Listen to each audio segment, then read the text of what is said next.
Morning, Sheila, Braulio, Rebecca. Hi, Rebecca. Hello, Sonia. Welcome, welcome.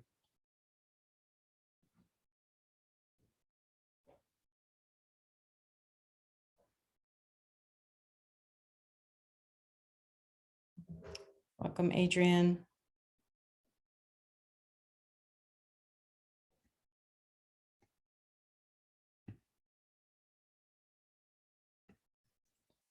Hi, Sam Piha.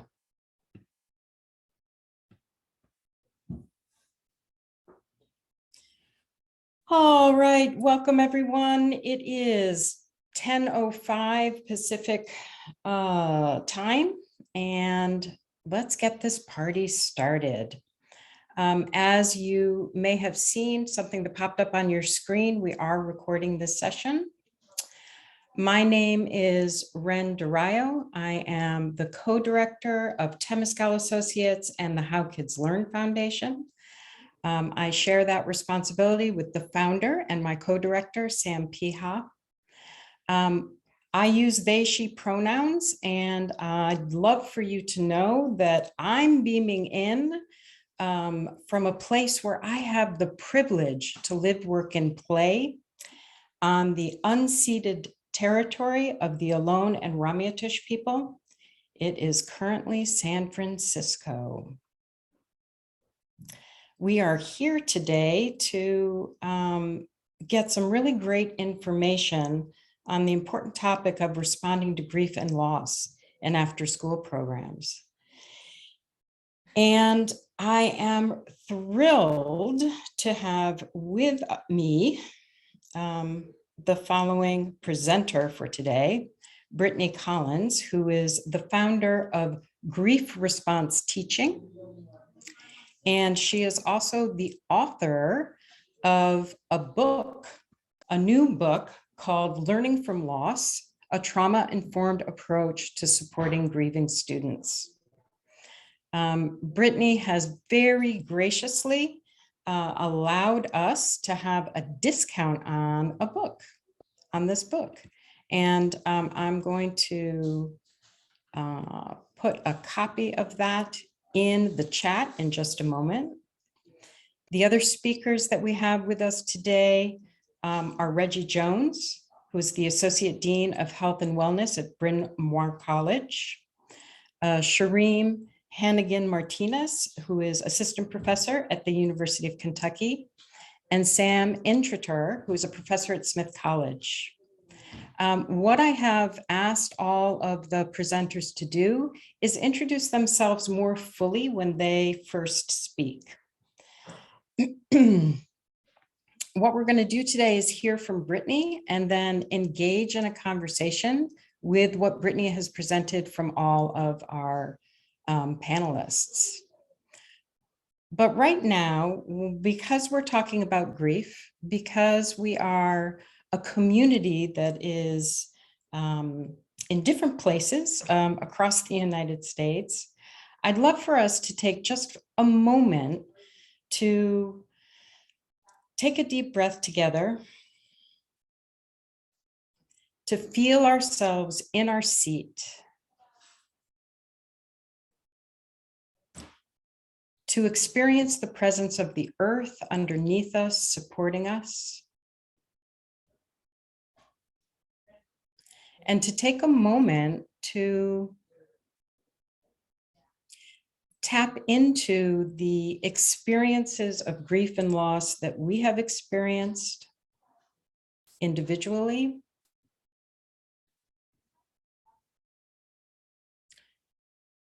to tap into the grief and loss that we are experiencing collectively,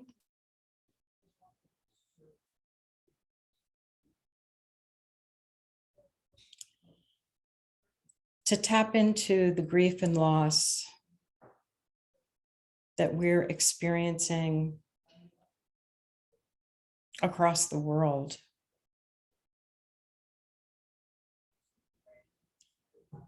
And to bring some kindness and care to ourselves,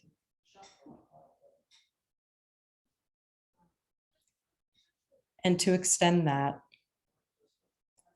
from ourselves to our families, to the communities that we live in, to the world.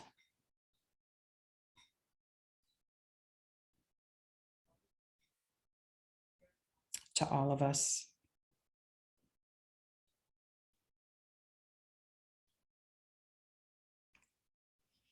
And take a deep breath in and out. And I will stop sharing and invite Brittany to come on camera. Thank you so much, Ren. And I'm just gonna go ahead and share my screen, get our slides ready, but really want to first take a moment and thank Ren for making this space possible today. Also Sam Piha, who I know is present, for coordinating this event. A big thank you to the How Kids Learn Foundation for prioritizing this work, making space for all of us to be together in community today. Also a big thank you to my fellow panelists. I'm very privileged and excited to learn from them alongside all of you today, and I'm excited to share this space. Diving a little bit more deeply into my positionality, I'm an author, educator, and curriculum designer from Western Mass. I live and work on unceded Nipmuc territory. I teach writing to middle, high school, and grad students. I also approach this grief responsive teaching work from the lens of a formerly bereaved student turned educator. So I lost my father to male breast cancer at the age of 14 when I was a sophomore in high school. It was a time in my life when my mom was also undergoing treatment for one of 2 breast cancer diagnoses. And so really this firsthand experience of undergoing loss and grief on a personal level, the micro level, which I know some of our panelists today are going to speak to the micro and macro levels of grief. So this micro level experience, also, intersecting with adolescent identity development, really gave me firsthand experience of witnessing both the healing power and the real longitudinal or lifelong impact that caring adults can have in the life of a young person who's experiencing loss. At the same time, also gave me firsthand insight into this sort of discomfort that I think, especially in Western society, we're often socialized into as adults, to maybe not feel like we know quite what to say or quite how to respond to a young person, or really any person who's experiencing loss in any of its iterations, adversity, trauma, stress, really hardship in its broadest sense. So witnessing this both and then also feeling compelled to enter the world of education, I really approached this work from an inquiry perspective. So the question that drives my learning, my teaching, my scholarship is really, how can we do this? And by this, I mean grief work in its broadest sense. How can we do this better? I approach this work to that end as a mental health advocate, so not a trained psychological professional. I'm approaching this work very much as a co-learner, pursuing this inquiry with other folks in this field, in this space. I feel fortunate that on our panel today, we do have a number of folks who are trained in either social work or in that more psychological science perspective. And I certainly encourage every audience that I speak with to seek out those professionals and those resources as a very important supplement to the work that I provide, which is really focusing more on the educational lens. To that end, as Ren mentioned, I'm the founder of Grief Responsive Teaching, which is a resource hub for youth workers, educators, counselors, dedicated to thinking about loss in the learning environment. And learning environment is broad. That might mean classroom, that might mean after school environment, like we're thinking about today, any other youth work context. And then I'm also the author of Learning from Loss, which you can see pictured here. As Ren mentioned, I'm happy to offer that special discount to folks who are present today. And I've had the immense privilege for the last 3 years of speaking with teachers, school counselors, grief counselors across the United States, really thinking about the presence of grief in the learning environment. And this began pre-pandemic, but certainly has taken on heightened relevance, heightened urgency as we've seen the pandemic unfold, and then of course the many other national, local, global levels of loss and grief that have manifested in the last several years. But that project is really meant to provide youth workers and teachers with actionable classroom practices to implement with young people. And it's really operating around this idea of what is grief responsive teaching, this definition, which I've created in consultation with these many professionals that I've had the privilege of working with and tried to operationalize in my own work, is that grief responsive teaching is a pedagogical and an interpersonal approach to teaching, learning, coaching, other forms of youth work that integrates both science and stories of grief into actionable classroom practices that support young people's and adults' well-being in times of loss. So I never want to lose sight of that both and, or this idea that both young people and caring adults are subjects in this work, are impacted by loss in both unique and many similar ways. I'll talk a little bit later about this idea of vicarious trauma or compassion fatigue, terms that you may or may not be familiar with, but this idea that there is a real physiological and psychological toll when we're routinely exposed to others' stories or experiences of loss. So in this work, always being mindful of the ways in which adults are undergoing their own forms of loss and grief, and also maybe absorbing or exposed to those experiences of young people. So how can we balance those experiences and perspectives through this approach?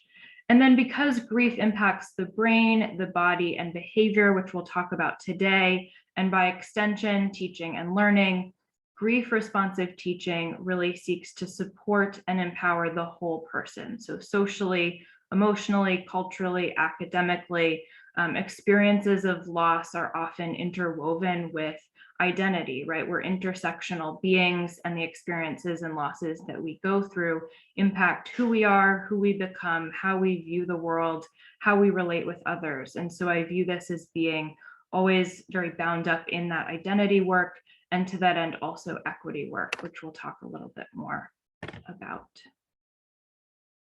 But moving from the what to the why. So why is grief responsive teaching important? And the most common question that I get in this work, isn't this what school counselors are for, right? In what way is this our job as teachers, as youth workers? We might all in this space have our own sort of subjective answers or opinions about why grief responsive teaching is important. Certainly, we've elected to be in this space and think about this topic today, which I very much appreciate, and am eager in the Q&A and in the panel discussion to hear others' perspectives on the relevance and the why here. Before I dive into these statistics that really give us some context for understanding the broad impact of loss in the learning environment, I want to also just name that through this work, I never want to conflate that role or responsibility of teacher and counselor. So first, this question, isn't this what counselors are for? One, yes, right? Teachers do not have and should not be expected to have the same level of expertise or responsibility as trained psychological professionals. We also know that access to counselors, access to psychological professionals is also an access issue. And so as these statistics speak to, which I'll share in a moment, and I'm sure many of you in this space today who are engaged in youth work realize that there are many instances in which access to those resources and professionals is limited. Also, grief is something that students and teachers cannot leave at the door of the classroom, right? And so grief impacts the whole of who we are, is a process that young people and adults undergo and evolve with, and can't be compartmentalized. And so in my book, through interviews with teachers, there are really compelling anecdotes of the ways in which grief manifests in the learning environment organically, unexpectedly. And there are these times where maybe we are the only adult in the room with students who are experiencing loss-related moments or challenges, and having these tools in our back pocket, both for relational interactions, for environmental strategies, for curricular approaches, just being mindful and supportive of those loss experiences positions us all in a way to be supportive of everybody's well-being. But diving into these statistics regarding context, we know that loss, and that's specifically death-related losses in this conversation, I think it's critical to also recognize the ways in which grief is a response to many different forms of loss, not only death-related losses. But specifically death-related loss is the most commonly cited traumatic experience among young people. We also know that trauma is subjective in the sense that it's rooted in the nervous system's response to an event, not a specific type of event itself, right? So we can't say from the outside whether a specific loss experience was traumatic or not for another person. That determination of trauma is really determined by an individual nervous system's sort of coding and response to that event. But that being said, loss is the most commonly cited source of that traumatic experience. Before COVID-19, we knew that 7 out of 10 teachers had a student in their classroom who was grieving. So certainly a compelling and staggering statistic that has since ascended in the context of the pandemic. In October, we knew that 1.5 million children were bereaved due to COVID-19 worldwide, over 120,000 in the US alone. For comparison, that's about the population of Hartford, Connecticut. So certainly another staggering number. This was pre-Omicron, so these numbers have since changed, are always changing, but this latest published report as of the fall cited these numbers. And then we also know that BIPOC youth are facing much higher rates of COVID-related loss due to systemic health inequities that have always been present, right? But that the pandemic is only further underscoring. So I mentioned in the beginning that this work really needs to be bound up in DEI and ABAR practices as well. We really can't have grief responsive teaching or DEI work without considerations of the other. And then finally, nearly 1 in 5 students, so about 8 million nationally, don't have access to a school counselor at all. As we mentioned, a big access issue, with nearly 3 million of those students also lacking access to school psychologists, to social workers, to any other type of support staff. So really underscoring this idea that we are, as youth workers, as teachers, as coaches, carrying adult presences in the lives of folks who are undergoing loss, and may be important in an important position to connect folks not only with further connection within our programs, but also with resources. And I'm happy to share a list of those at the end of today's session that are free and accessible to schools, to youth work programs that can provide this sort of supplementary support for folks who do not have that in-house.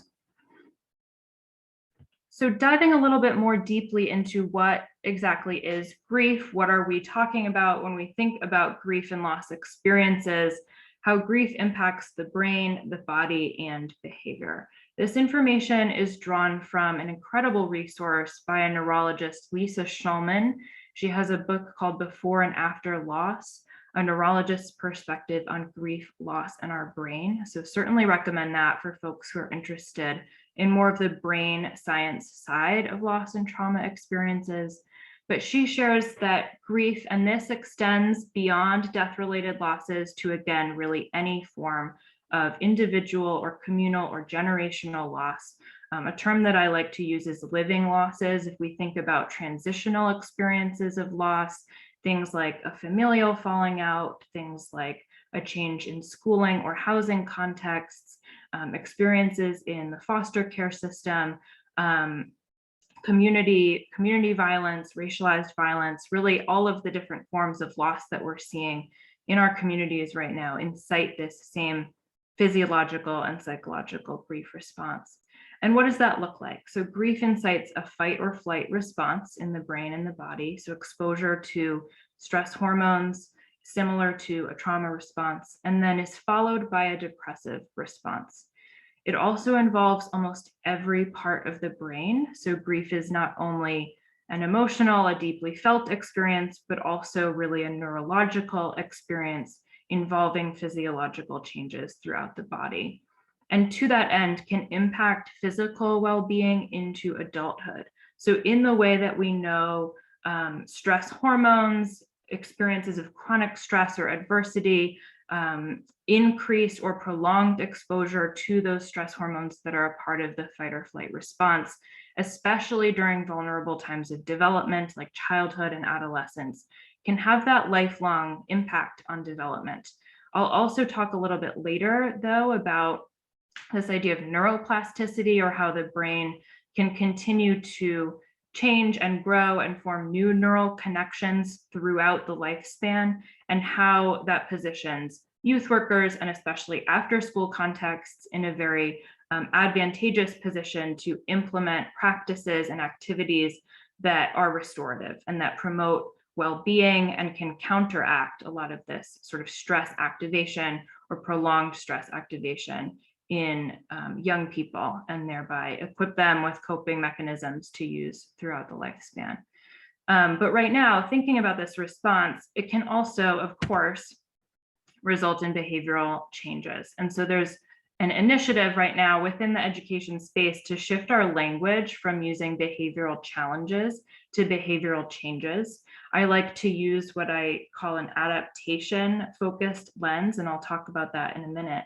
But I want to first lift up this quote from trauma-informed education scholars Kristen Sowers and Pete Hall. They write in their book, Fostering Resilient Learners, that many students are in essence having normal responses to not okay things. So in this word cloud, you see just a very brief sampling of the subjective sort of behavioral changes that grief and loss in the brain and body can manifest.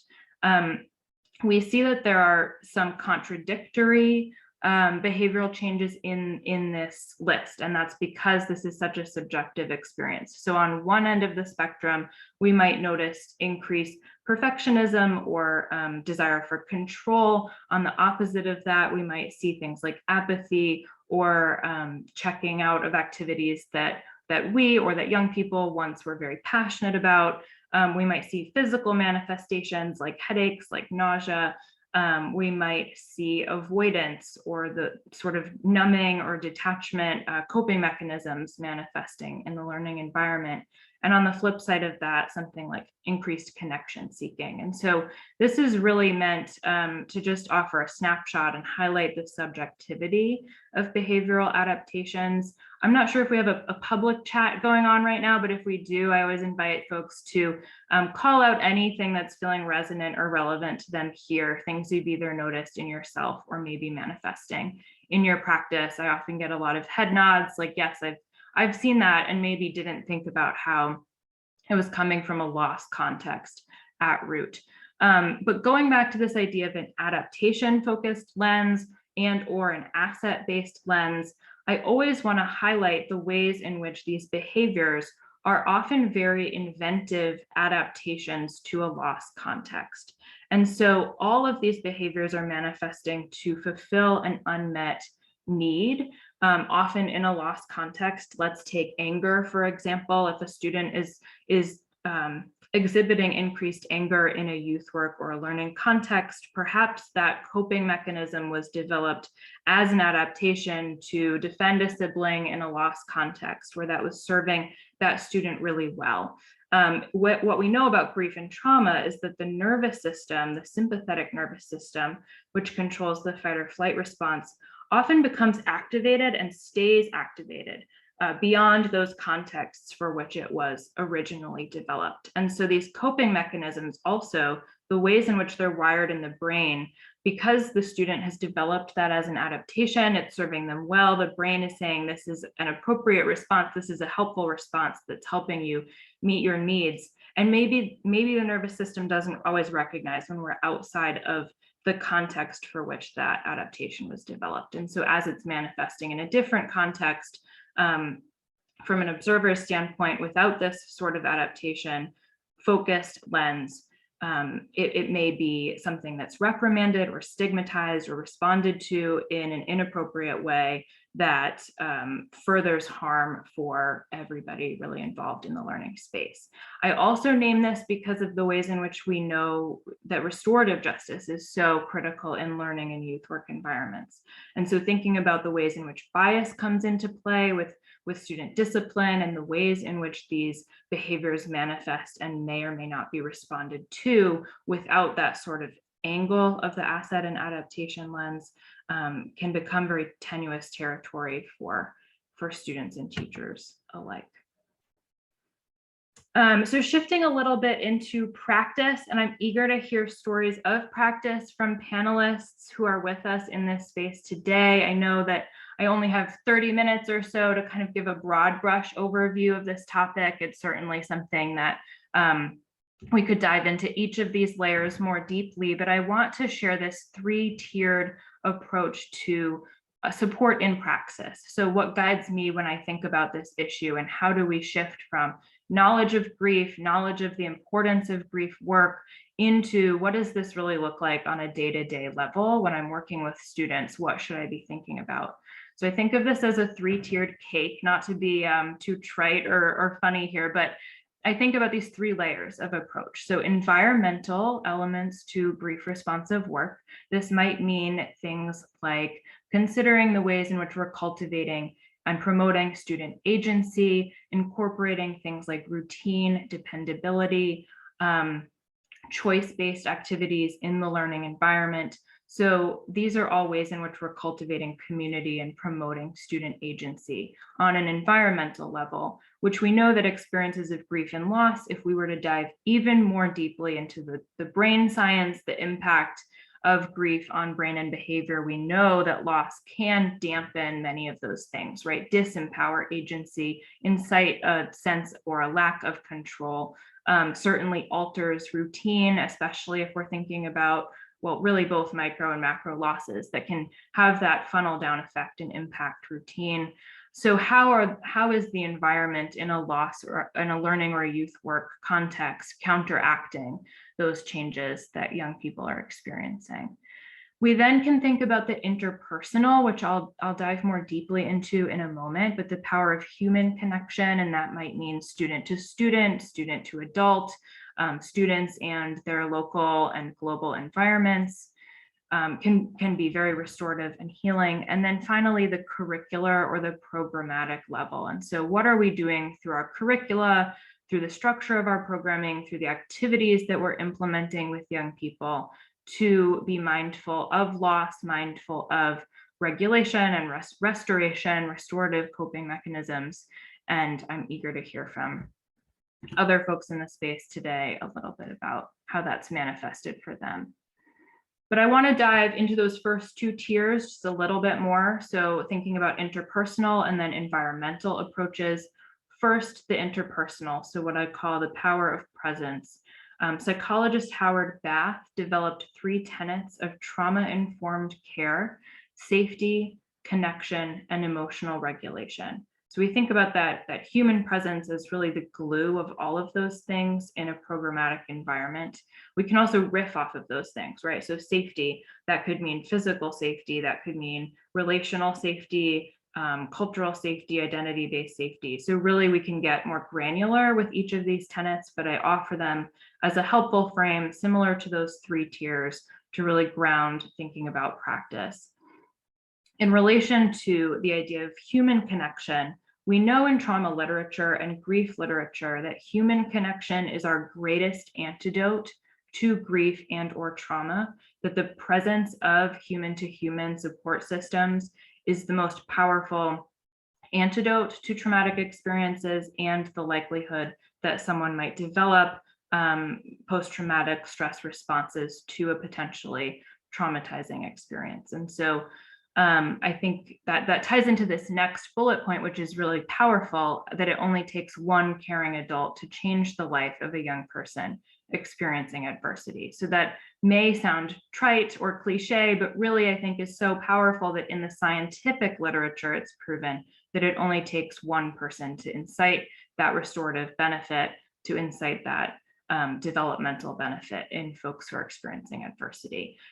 Also, alongside this statistic, I also want to always highlight that it should not be just one caring adult, right? So tying back in to this idea of educator well-being or practitioner well-being, this is not work that we can do effectively in a silo, right? We need a team of caring professionals to really approach this work together. We know that based on trauma literature, one of the greatest ways to stave off that secondary trauma sort of response is by taking the approach of a facilitator. So facilitating furthered connection for young people, whether between peers or other caring adults in the space, or psychological professionals, or also connections to activities, to local and global communities.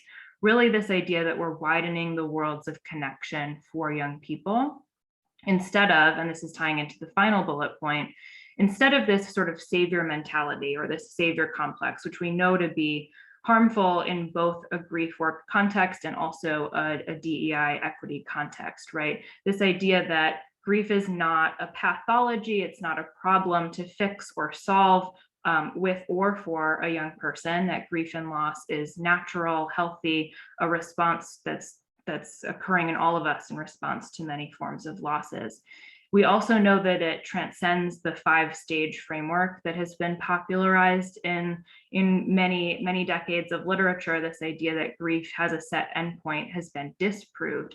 And instead, grief is something that is always evolving and shifting, and that we learn from and move through and can support one another during, but is not something to fix or to move to the end of. And we also know that young people, like all of us, have incredible resource, right? So this idea that adults are not there to fix a young person's situation or loss experience.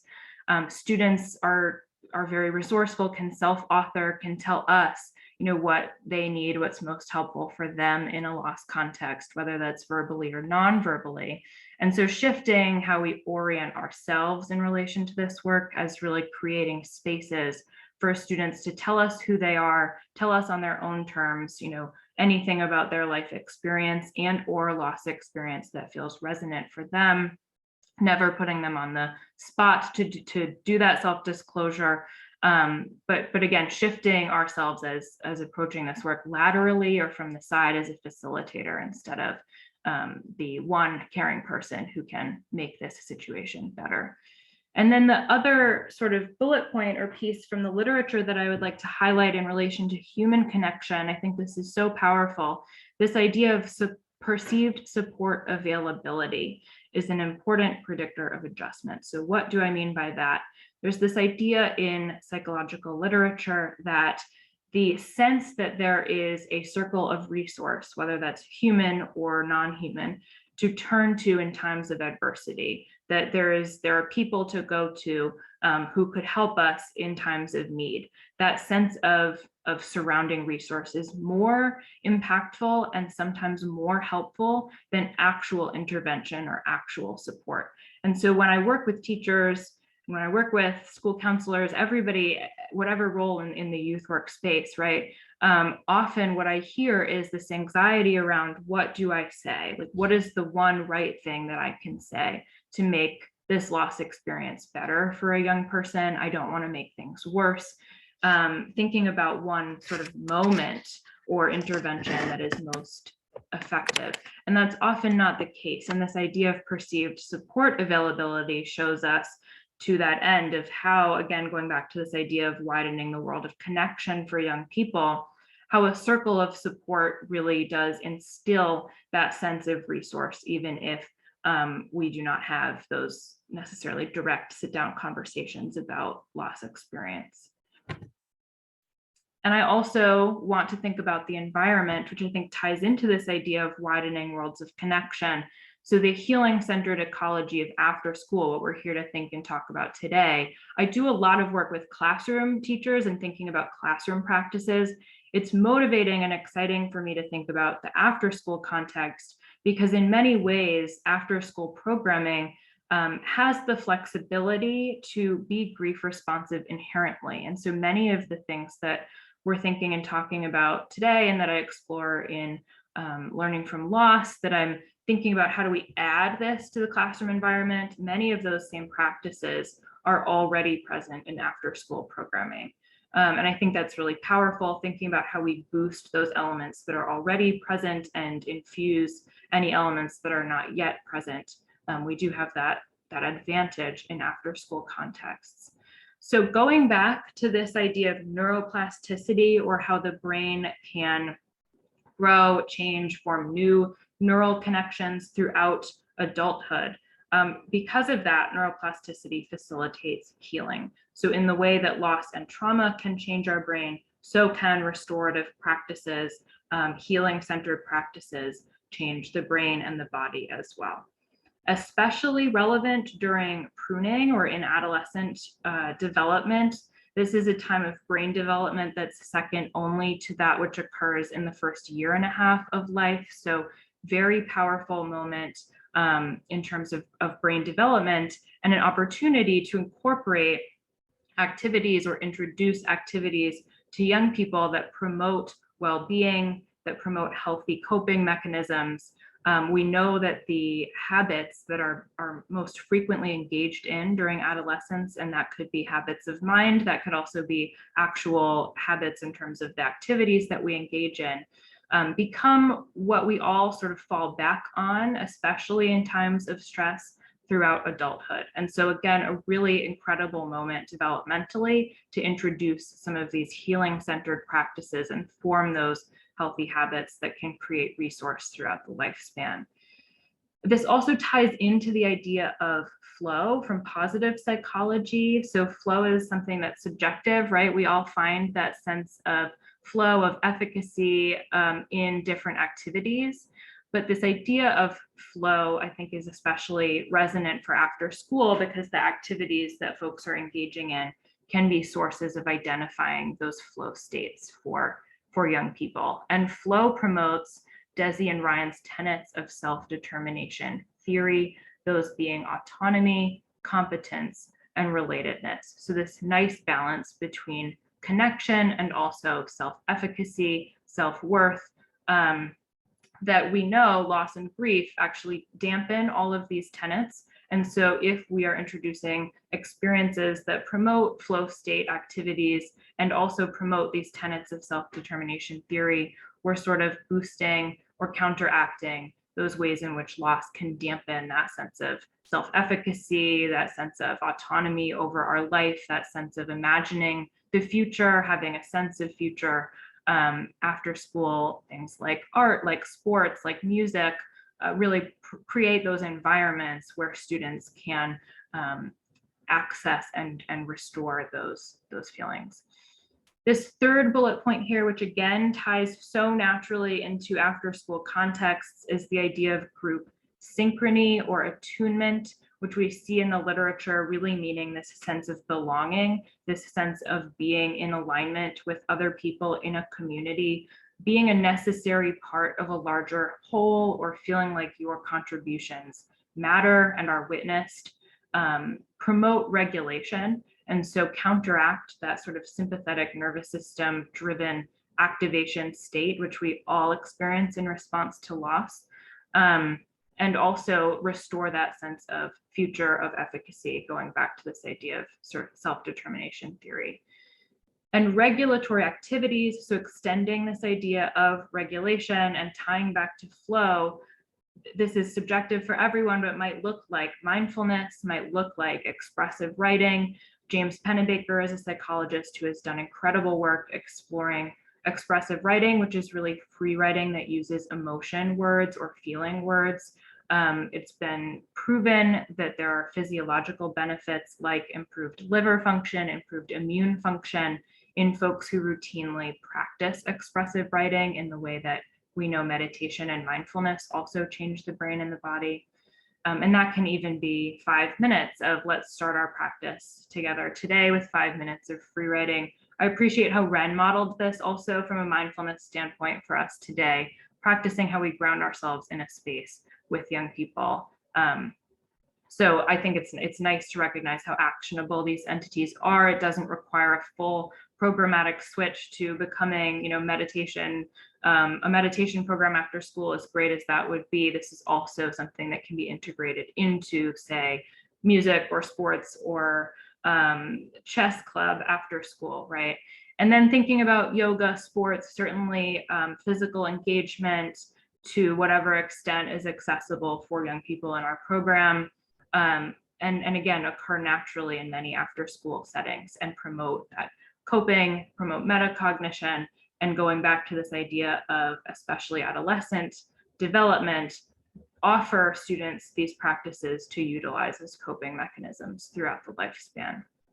And then finally, thinking again about the environment, I mentioned this a little bit earlier, but things like routine, consistency, control, critical to grief work and are also often integral in after school programs, but being mindful of how do we emphasize and restore any of these sort of entities for all young people, including those who are experiencing grief or loss. This could be small. When I'm talking to classroom teachers, especially in an ELA context, I think about how even a choice-based reading assignment restores that sense of control over learning, project-based learning, which really positions the student as the author of their own learning, bringing expertise from their lives outside of the classroom into the classroom, teaching peers and teachers about their own expertise and their own lived experience. All of these sort of pedagogical approaches that are occurring in many learning environments without considerations of grief and trauma become especially relevant when we factor in considerations of grief responsive teaching. So I want to stop sharing and transition now to my wonderful panelists, and I'm very eager to hear more stories from their expertise and from their practices. But thank you all so much for making space for this conversation today. Thank you so much, Brittany. Really appreciate all that you shared. I want to give an opportunity to our panelists now to engage with this, the beautiful material you presented. I want to remind everybody who's out in the audience to please, if you have a question, put it in the Q&A on the bottom of your Zoom bar, and we will bring you on mic to speak those questions to the space, and if you'd like, and we'll answer those after this conversation. So hello, panelists. Just a reminder that when you first speak, if you could say a little bit about who you are and the work that you do and your how you come to this grief conversation. And I think that my first question is just, as you listen to what Brittany shared, what piece really resonated with the work that you do or what you're seeing in the work that you do? And who might be interested in starting us off? I'll take a stab at that. Thank you so much. Sure. So my name is Reggie Jones, and I am a queer Black woman. I live and work on unceded Lenape territory. I work at Bryn Mawr College as the inaugural Associate Dean of Health and Wellness. And prior to that, I was the director of the counseling service providing psychotherapy to undergraduate and graduate students at Bryn Mawr. I also am a part-time lecturer at the University of Pennsylvania, and I have a small private practice where I see families, young people, as well as adults. And I'll say finally, I do a lot of consultation in the tri-state area. I live in the Elkins Park area of Pennsylvania with youth serving organizations and really looking at things, looking at specifically areas of increasing anti-racist literacy, racial trauma, ways and strategies to really move places to be more queer affirming and healing centered. And I come to this work as a result of all of our experiences with the global pandemic, as I've watched my work expand with organizations and individuals, and really looking at the impact of the global pandemic, particularly around loss and grief, and disproportionately felt oftentimes by communities of color. And really trying to think about those intersections of anti-racist literacy, systemic and structural oppression, and grief work. And what does that mean? And not only grief work, I guess I would also say really trying to understand sort of the expansive sort of impact that loss and grief, particularly in the last 2 years, have had on particularly, like I said, communities of color. And understanding the context within which that can occur, I think is really important. So, I really appreciate Brittany's presentation. I think it's really wonderful when we think about, grief responsiveness and youth, particularly with youth workers and educators. And I guess I would think, sort of jumping to the praxis piece of it, I think so much of the work my work specifically has been in these last 2 years, is really helping people understand those intersections of systemic and structural oppression, racial trauma, and grief and loss. And then also thinking about how do you actualize sort of addressing that in the intersections, and how do you problematize some of those things so that we can begin to deconstruct, as well as provide support and help.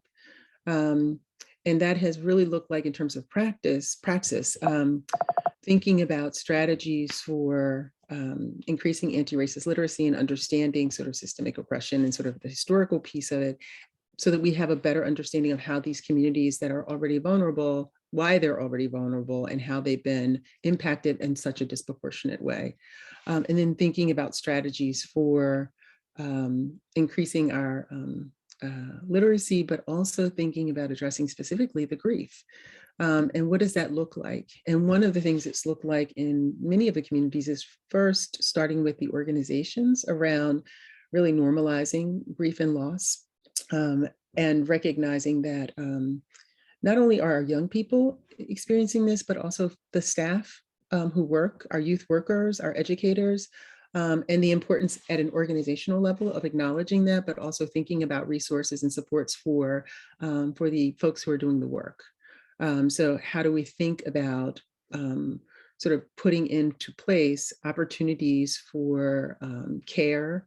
How do we cultivate communities that are more holistic in our organizations?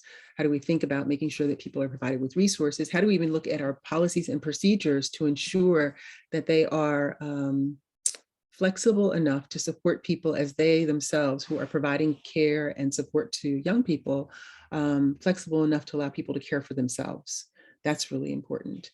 So I think normalizing the collective grief and loss that everyone is experiencing is tremendously important. And for organizations to really consider doing some audit of their practices to ensure that they are that they're meeting the needs and supporting people to actually be able to provide quality care and support, and be able to tune in to the experience of young people that they're working with. The other thing I will say is that a lot of the work also includes really thinking about how do we support people to have a more embodied experience. That is really important. I mean, so much of our work with young people has been so heady that it really, there's a disconnection between mind, body, and spirit. And so it's really engaging people in understanding somatics, and how do we support people around somatic practices that slow things down. And if folks are curious about what I mean by somatics, it's an opportunity as you are doing, let's say, an activity. So as you are breathing, you might tune in to notice what is happening in your body, where you might be experiencing moments of relaxation, stress, pain, but tuning in and not fleeing from, but trying to understand. And then using that as an opportunity to help people have more of a connection to their inner life, what's happening internally, and how that is integrated in their experience externally in the world. And that is done a lot of times through metacognition skills, enhancing and developing metacognition skills, mindfulness strategies. As Brittany mentioned, we know that those activities can help to change the brain. They can really encourage us to slow things down so that we can be more attuned and aware. Working with organizations around really understanding the sanctuary model and thinking about what does like for example, a reset plan look like and a sanctuary check-in look like. Really sort of using language to help them cultivate this. Storytelling can be incredibly powerful. There's an organization that I'm working with currently where we are doing lots of storytelling to address issues of trauma and grief and loss, which can be really powerful, and empowering people to be able to tell their stories. And supporting them around the trauma that comes up as a result of telling those stories. So I'm not going to talk too long because I realize I'm going on and on. I got lots of things I would love to say, but I want to create space for the other presenters. So I'll stop there for now. Thank you so much, Reggie. Shreem or Sam? I can go. Hi, everyone. My name is Shreem Hannigan Martinez. I'm an assistant professor at the University of Kentucky, and I'm joining you from here on the unceded territory of the Shawnee, Cherokee, Chickasaw, and Osage peoples. I am a former high school English teacher in East Oakland. I saw there was a lot of Bay folks in the room. I saw South City and Redwood, so it's humbling, and I feel like it's such an honor to be in community with you all.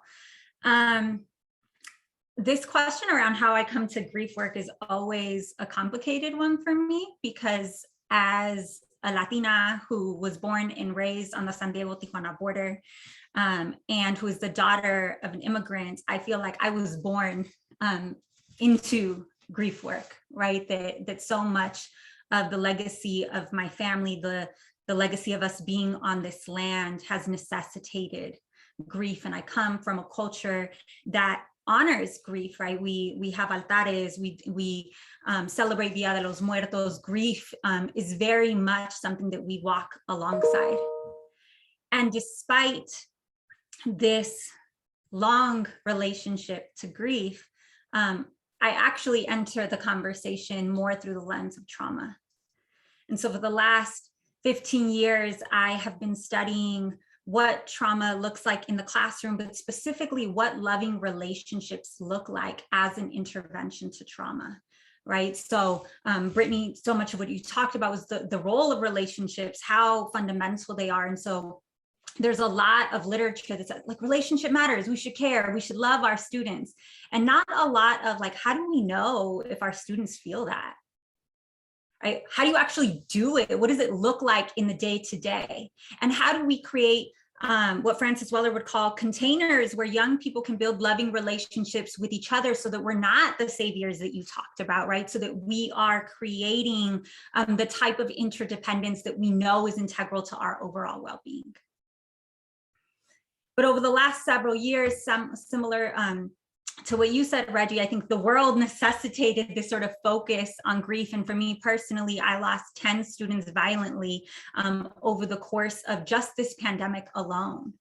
And it recentered a lot of my work to think about the role of grief, how we center grief, how we honor grief as part of the conversation in trauma and healing, right? That there is no healing from trauma without the grief practices that help us make sense of what trauma has taken from us, right? That help us make sense of what we lost in that traumatic event. And for a lot of us, that loss is our sense of self, our sense of safety. And really a connection to our body. And that's why I wanted to go after you, Reggie, because I think part of what you said, Brittany, that resonated most with me is the role of embodiment, right? That the body is a resource, that the body is a site of wisdom, that the body is a teacher, that the body is actually our first and most important teacher, and one that we become so disconnected from as a result of trauma, as a result of grief. And so really thinking about what does it mean in our work with young people to help reorient them, to help them reconnect that relationship, right? And for me, it's looked like all kinds of things, but sometimes it's just like, what are you feeling? Where do you feel that? right? Let's write. Tell me the story of your hands. What have your hands lived and survived? So really just refocusing our relationship to the body.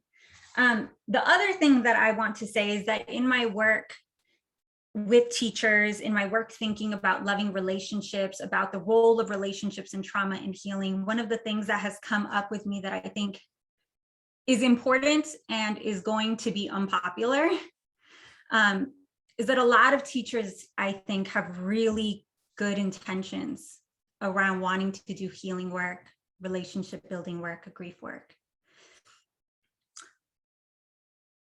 Not enough of them want to reckon with the fact that they are complicit in the systems that have necessitated that grief, right? So you want to create a classroom where I can talk about loss, but you don't want to talk about the fact that you support the system and benefit from the system that murdered my family, deported my family, took my home, right? And that unless teachers are willing to be actively working against the systems that necessitate the grief of children, and particularly children of color, then I would argue you're not really willing to do grief work in the way that is going to contribute to our overall healing and well-being.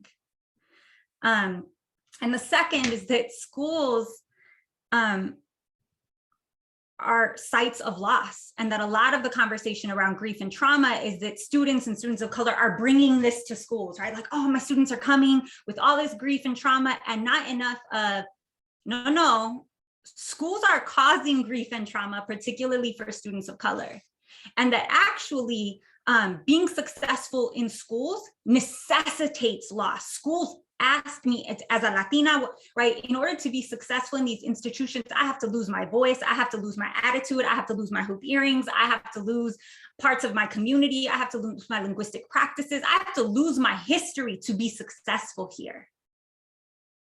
And so we want to start thinking about what does it mean to develop the pedagogical and curricular practices that address the deep-seated intergenerational grief that schools have caused, right? Then we can turn to things like ethnic studies, right? Which return, which honor so much of the grief that schools have necessitated.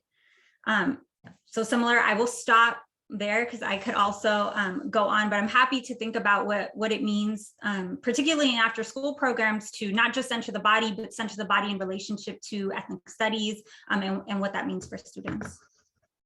Thank you all. Great. Well, thank you, Shireen. Thank you, Reggie, and obviously Brittany for sort of opening up this space to think about these indispensably important issues. My name is Sam Intrader. I'm a faculty member here at Smith. I've been a high school English teacher. I've been a sport coach. I've been a principal. I've started and run out of school programs and in many different contexts. And I just really appreciate the perspective that we've heard here. And I guess that what I just want to do is, and I'm just going to speak very briefly here and know that there's probably a lot of other ways that this conversation can go. But what I want to say is this, is that, you know, Brittany, when you emphasize this point in a number of different ways, you keep on coming back to it, that human connection is the most powerful antidote to grief, and that the notion of having a space where you feel that you belong. And I'm a converted school guy, and what I mean by that is I spent the first part of my career working inside of schools and came to the after and out of school world at the second part of my career.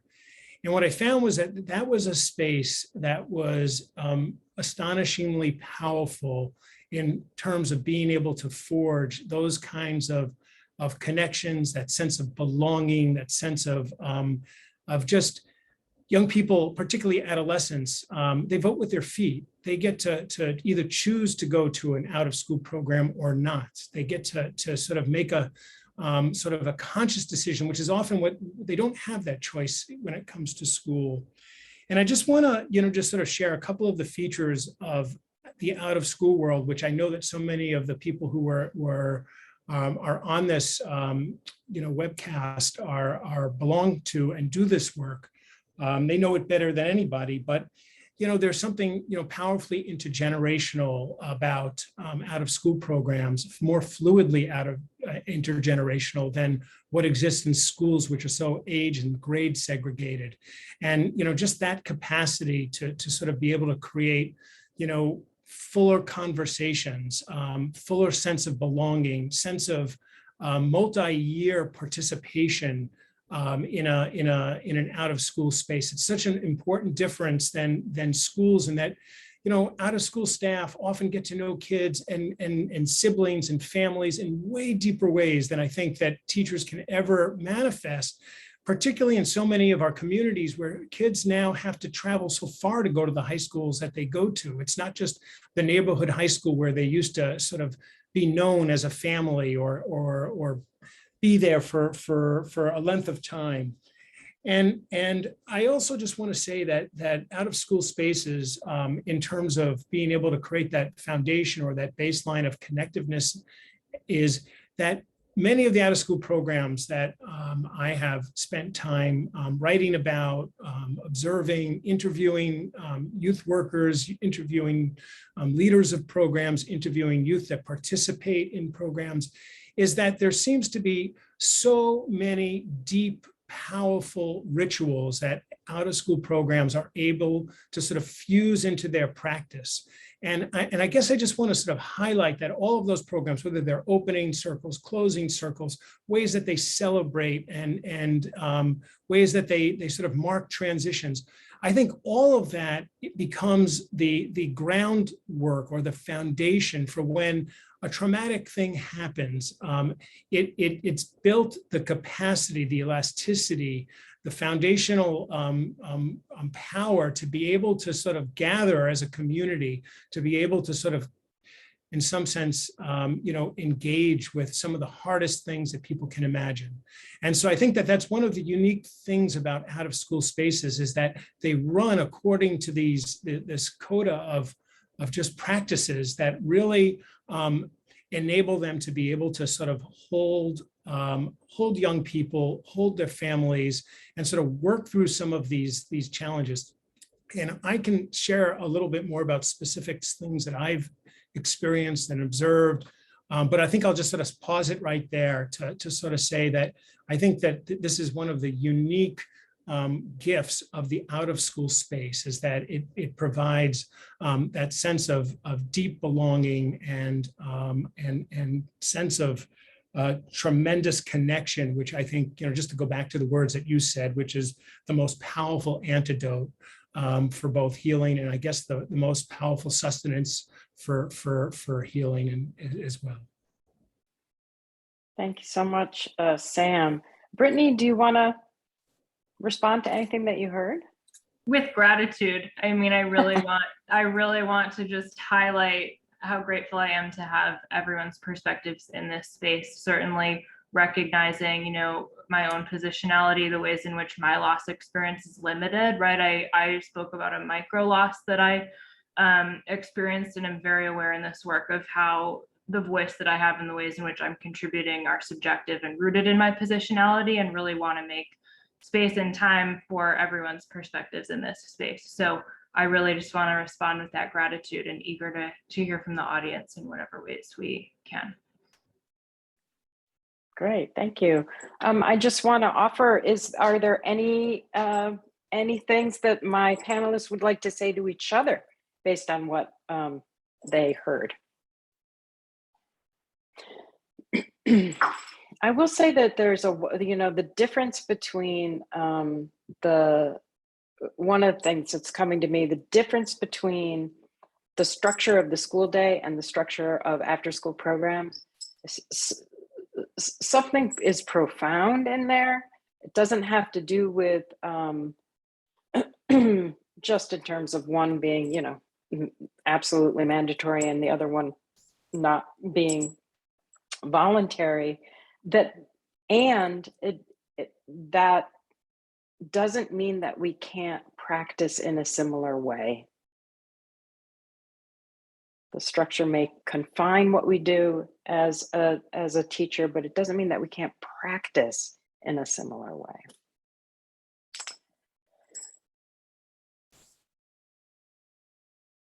Did you want to say anything else? Sam, Reggie, Shreem?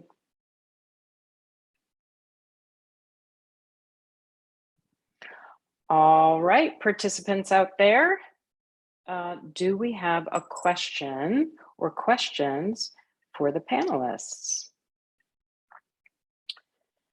We have one here. Sam is asking if you can put this grief in how we're talking about it in the context to the Ukraine war. I can jump in and start because this was coming to my mind in relation to storytelling, which almost everybody on the panel has been speaking towards today. I'm working with a group of student writers right now. In my day job, I'm a program manager at Write the World, which is a global online writing education platform, which is out of school. Teens elect to participate in this writing community on their own time, primarily asynchronously, but some synchronously. And right now we have a group of teens who have fled the Ukraine successfully. Very, luckily they have fled and are identifying themselves as refugees right now and have participated in a concerted effort to tell their stories of what being a refugee has meant to them, the fears that they're embodying, having family who are hiding in the basement of their former high school buildings, and really this tenuous time of being alone as a teenager in a new country without resource around, and also this feeling of responsibility that is becoming so clear in their personal narratives about, I have to get a job, I have to now save, and this is their word, my family, how do I go back to the community that I just came from? And I think this is a unique situation where awareness maybe isn't always the most helpful approach. Action, right? Like these students need resource, are in positions of needing much more than, say, publicity. But the experience, the healing experience of writing, they have written to us unsolicited as the program managers, as the educators, to say, wow, this was as helpful as therapy, just having this opportunity to tell my story and to get it out there into the world and to communicate from my first person perspective what I feel the world needs to hear about this conflict and about this time. Also recognizing that there are many, within the context of global migration crisis, right, there are many experiences and emigre narratives that we do not see and hear in the same way. And so teens are also writing in who are impacted by other experiences of migration and saying, how painful it is to see that in this moment, there is attention, and there was not that attention or eyes on my experience as a teen. I worked with a student who was living in Afghanistan at the height of the conflicts in the fall and was joining synchronous Zoom workshop spaces. It was not safe to leave her home. And she was saying it was an environmental writing workshop and how restorative it was to think about the environment, but also how complex to think about environmental writing in a context where you are not able to leave your room. And so I just want to both highlight the healing power, and this is coming from the words of teens, not me as the educator imposing this on them, but them writing to us saying that this can be so healing and a source of connection between writers and other writers, writers and readers, to define their own narrative and to share that narrative with the world. And also alongside that, wanting to highlight what narratives are we listening to, or when are we giving opportunities for teens to tell their stories, and why, right? What is undergirding that? So I hold that in tension, I guess, in myself, but I'm wanting to share those voices of teens that I've had the privilege of witnessing.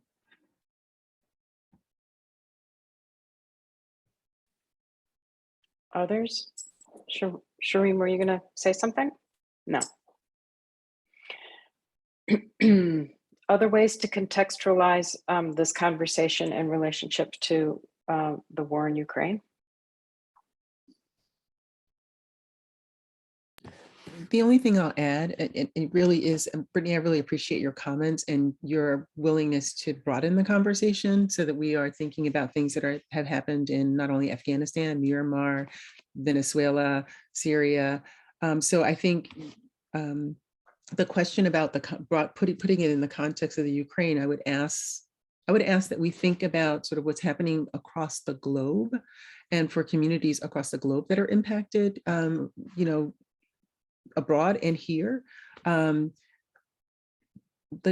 yeah, I guess I'll leave it there. I mean, I think we from my perspective, I recognize that what is happening in the Ukraine is all over the news and is heightened because it is happening to white people. And so that's where, that's sort of our focus. But there are people all over the globe who are suffering, and sometimes suffering as a result of United States intervention, quotations. So I just want to make sure that we are thinking about sort of that suffering and grief and loss for young people very broadly.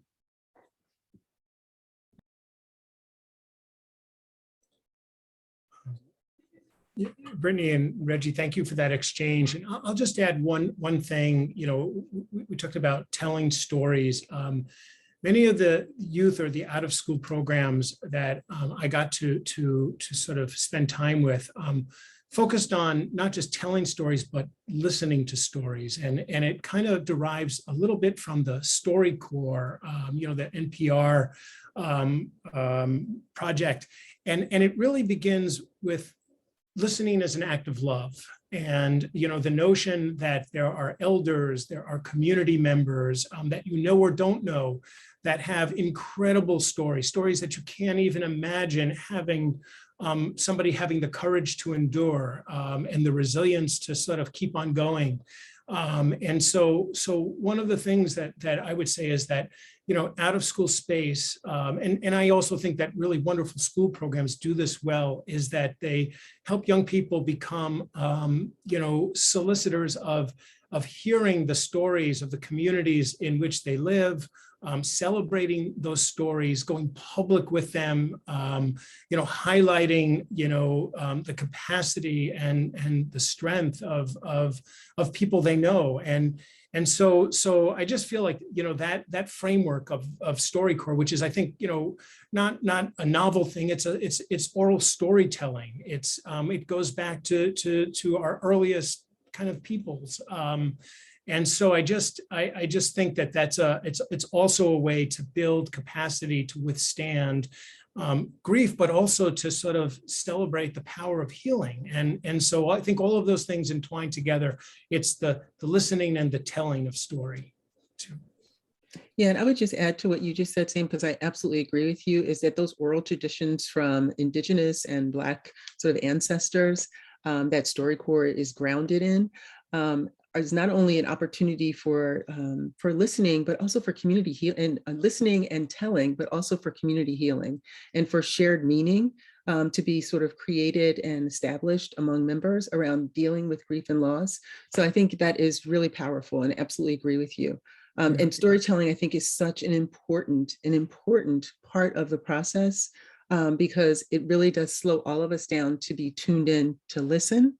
It gives an opportunity for the storyteller to reflect on their story and what they decide to share, what resonates with other people, what rises to the surface in terms of the story is so important around being able to tie into what the interventions might need to be, additional interventions around healing. So I appreciate what you had to say about storytelling. Yeah. Shreem, I don't know if you were going to respond, but I just wanted to say one more thing. As Reggie talked, I just had this other, and Shreem, when you shared a bit of your story, and that is something that I, again, from being in out of school spaces, I think that out of school spaces, often the youth leaders, youth workers, they represent the communities from which the young people live more so than schools do. And I mean, the statistics are overwhelmingly bear that out. And one of the things that I, observed over the years is the power of youth workers to tell their own story to young people, and that sense of speaking their truth, exposing their vulnerability, their courage story, their grief story, their healing story. And I think that again, it happens for a few reasons, because that it's just a more natural space than school. Not to always put school and out of school into binaries with each other, but the truth is that out of school has much more informal time to be able to unwind or unreel or unthread those stories than sometimes schools do. And I think that, again, those become, kind of, if you think of trust and how important that is in all this work that Brittany is talking about, is that gets banked because there are those moments, so that when something happens where really work needs to be done in the community, the trust is there. So. Thank you. Go ahead, Shreem. Yeah, sorry. I know said I didn't want to say anything, but then Reggie and Sam were talking. I was like, oh, I do. So something that came up for me when you both were talking, and that I just want to make sure gets like pointed out for folks, is that, so yes, absolutely what you were saying, Sam. I think after school programs don't have the same gatekeeping structures that keep folks of color and working class folks out of the classroom. So there are so many more members of the community who are able to participate in those spaces and do work with young people. Part of what was coming up for me as you all were talking in terms of storytelling was, one, the importance of creating spaces both in and outside of the classroom that are safe and supportive for students to tell their stories. I think we a lot of times want to jump into storytelling, and we haven't created again, the containers, the boundaries, the safety that is necessary for telling stories related to trauma and grief. Oftentimes we're not in partnership with communities and trained professionals who we need to be in partnership with in order to make sure that young people are well supported and that we're not taking on jobs that are not ours as educators. And then the third is that there is a need for us as youth workers to do our own grief work, to do our own trauma work, that we often want young people to do what we have not ventured to do ourselves. I can absolutely tell my story because I'm well resourced enough. I've gone to therapy. I've done all of the things where I can share in a way that I know isn't going to come as an attack to my integrity. I'm not going to, right, in the words of Brene Brown, have a shame spiral afterwards. That's not true for most folks, right? Because most folks, for so many reasons, just haven't done that work yet. And so I think part of doing grief work with young people is really sitting down and doing grief work with ourselves, right? In the context of Ukraine, which is, I know, how we started, and right, what is this triggering for you? Where do you feel it in your body, right? I feel anxious. I feel overwhelmed. I feel enraged at the attention that this is getting. I feel it in my gut. I feel it in my chest. I feel like I am fidgety. Whatever, right? This is bringing up this, that, and the third for me, right? How do I come back to my own body? What are my own practices for grounding and healing? And then, right, can I have this conversation with other people and continue feeling safe, continue feeling regulated myself? Or am I going to become dysregulated by this conversation and then perpetuate it more, right? So I think these are important questions and practices that should be part of how we're training teachers, training youth workers, and how we're preparing, right, in our lesson planning, so to speak, right? The first lesson planning should be with ourselves. Shreem, that is so critical, particularly always in the after school space, but particularly now, along with all industries and the Great Resignation, we have a whole new population of after school workers coming in who have not really done this work before. So we're not coming with a context, a framework, a way of working with young people who are part-time and are now walking into groups of young people And how do we support them to be prepared to deal with this issue of grief and loss? How do we go ahead? Oh, I guess it just made me think about what I was talking about earlier about one of the ways is really thinking of, well, first I want to say, I really appreciate what you said, Shreem, about like the first lesson plan is to do your own work, because that is so important. And so to be able to do your own work, and one of the ways that we support them is organizations prioritizing creating space for people to do their, like youth workers and teachers, to do their own work. That being a part of the culture, that being an expectation, and it being fully supported so that people can know that like there's an expectation that you have actually done some reflective work, some somatic embodied work around dealing with your own grief and loss, so that you are feeling more whole and capable of being able to hold that and help a young person do that in your work with them in an after-school program or in a classroom. And I think that has to start at the organizational level, because you're right. Given the Great Resignation, I would say even without the Great Resignation, given the turnover that occurs in after-school programs historically for the last decade, there is a need for organizations to adopt a culture that they're going to, this is a part of the preparation for working with young people who come to the after-school programs.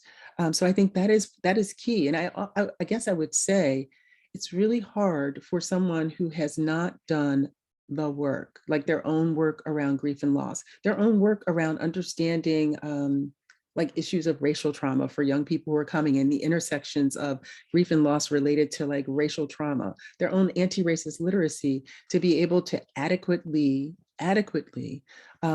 support a young person, no matter what their intentions are, because the impact, the potential impact can be still harmful. So cultivating a sense of belonging, I think everything is jeopardized when we're not supporting people to be able to, for themselves, to try to be their best selves in their roles as youth workers and teachers, and providing that training at the organizational level, or resources for that training at the organizational level, and having that be a part of the ethos of the organization. So there's an expectation and accountability that people are doing that work is really important. Thank you, Reggie. I'm just wondering out there in the audience if anybody can speak to the issue of working with or preparing yourself or your staff of working with young people in grief, or just your experience of what's happening with your young people, with your staff people around the issue of grief and loss. And if you're interested in coming on mic, I'm happy to bring your voice in.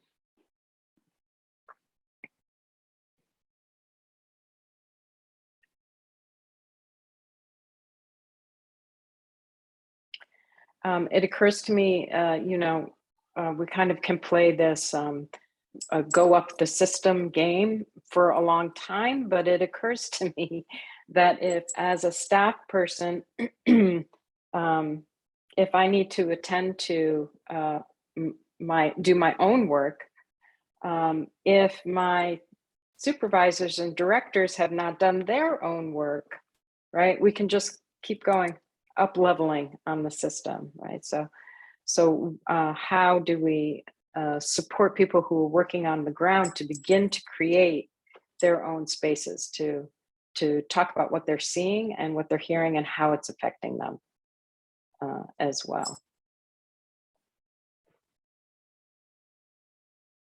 Oh my goodness, my participants have gone silent.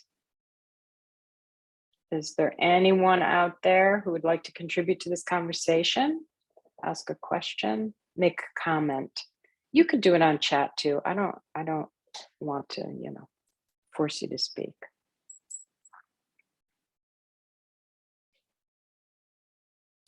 So as maybe somebody is getting brave out there, courageous to say something, Brittany, could I turn it back to you and ask you, what have you gleaned from what you've heard the panelists speak about?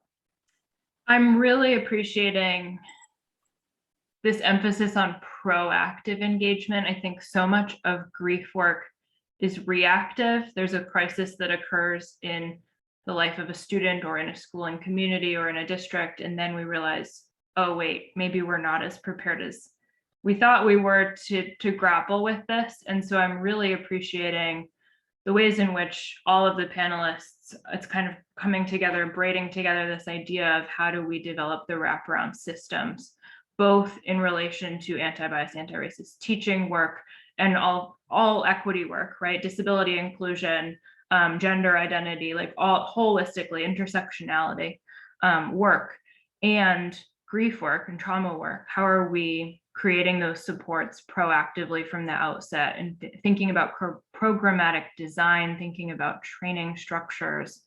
I'm really appreciating how folks are bringing that forward in conversation. I think it's always easier, of course, to sit around and think we need to do this, and how do we do that in practice, or how do we bring it to light for folks in systems that are not thinking about this right now. I think so. I've worked with incredible teachers who are very tuned into this work, right, but aren't feeling that support from administrators or on the district level. And so that's only heightening this likelihood for, let's say, burnout, or for leaving the profession, or for feeling that emotional and physiological toll of I'm doing the work, but I'm not being surrounded by folks who are.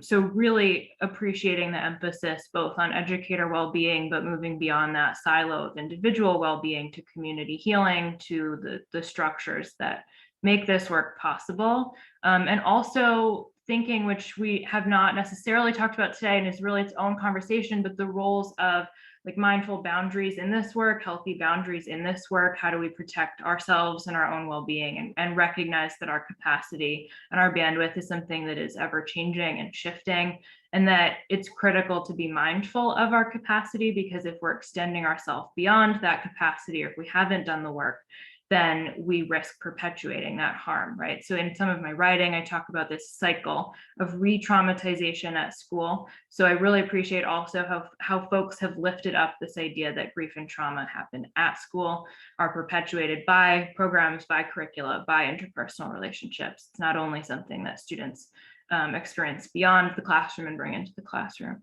But this idea of this cycle, right, that if a student is activated and then their behavior or whatever manifestation of grief activates a teacher, and then the teacher responds from that place of activation, that could also perpetuate harm for that same student. So we enter this cyclical nature where if we don't have these sort of systems in place, or interventions in place, or awareness of our own capacity, what is within our resource, we risk entering that space. And if we recognize that we're beyond our capacity, right, then how do we also have resources to turn to, or to refer students to, or to refer to communities to, that can do that work and that can engage in that way when we recognize that we cannot.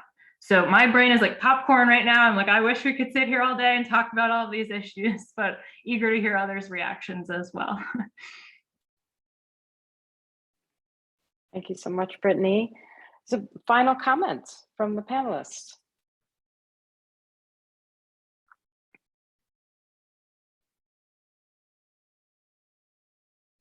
What do you really want us to know? Take away.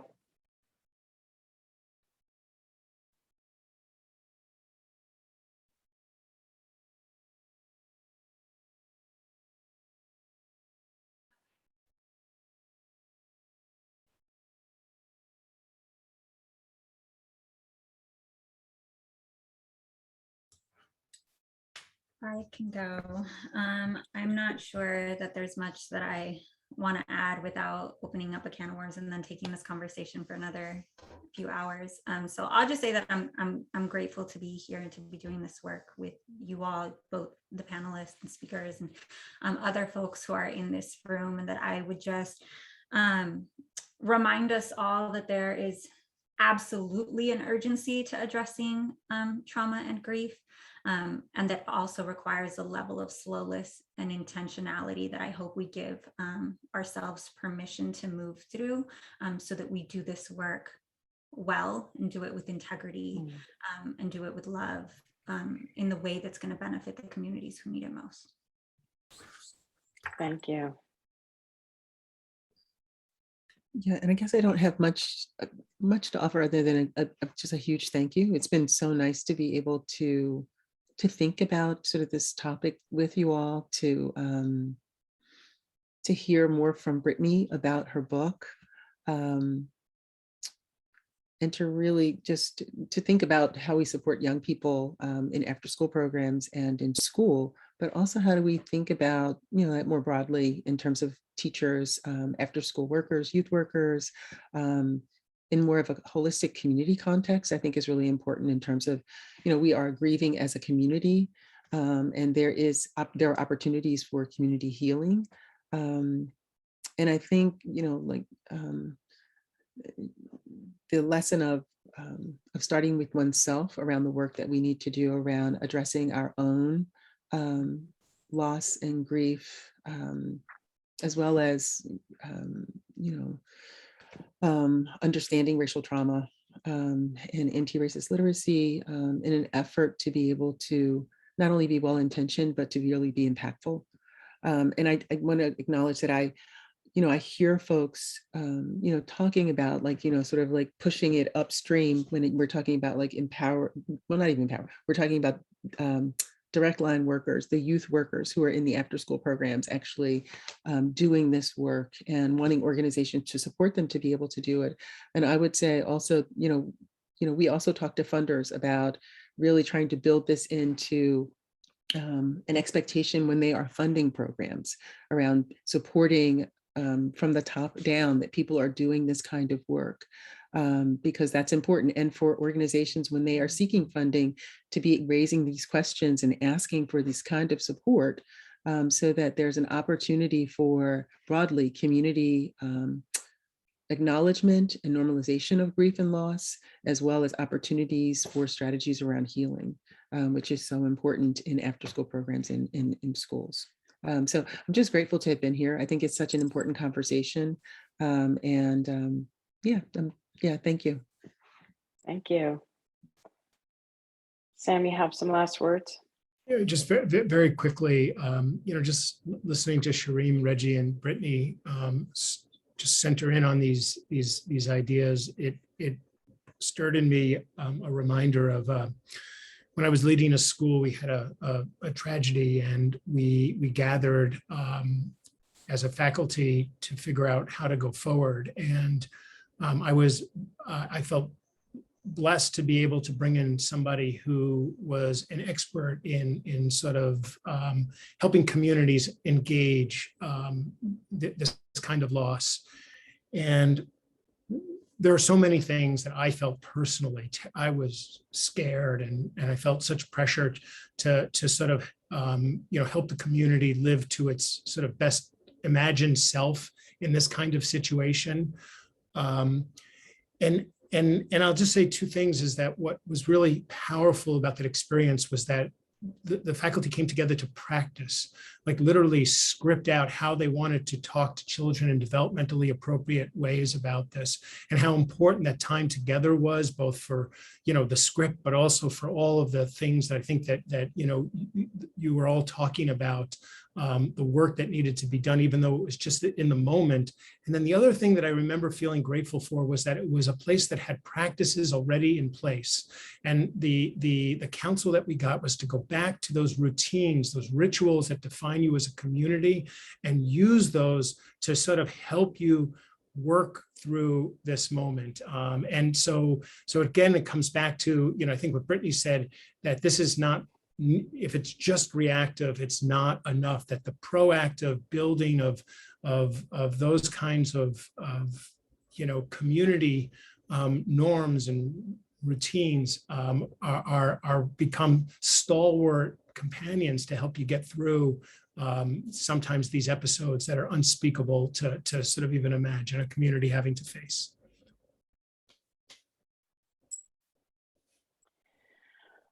Shreem says yes to rituals. I say yes to rituals. I'm sure we all say yes to rituals. Well, I want to thank you all very much for taking time with us today and sharing your expertise. I just want to show Brittany's book, Learning from Loss, a trauma-informed approach to supporting grieving students. Embedded here is a discount for this book. Thank you very much, Brittany. And these slides we'll send out to you along with the video of this, the recording of this session. We also have a paper that Sam and Samantha had, along with Brittany, have written, which is a briefing paper that you can find on our website. The link is embedded there. And not surprisingly, we have many more webinars coming up, specifically around some of the things that we have talked about today, practices to support young people in grieving and in other ways. We have a mindfulness webinar coming up. We also have one on writing coming up and the power of writing. So we hope that you are able to check out the ones that we've already had on our YouTube channel, and that you will join us for our upcoming webinars. Ren, can I jump in and invite my fellow panelists to also share any links in the chat to further ways to engage with them or resources that they have to share? I've learned so much from all of you today, so want to highlight not only my book, but the wonderful resources and work that everybody in this space is doing. So please feel free to promote those, share those with our community. Thank you very much. Have an amazing day. Keep doing the work that you're doing, incredible. And we will see you soon. You'll get an email from us with these resources and more. Thank you so much.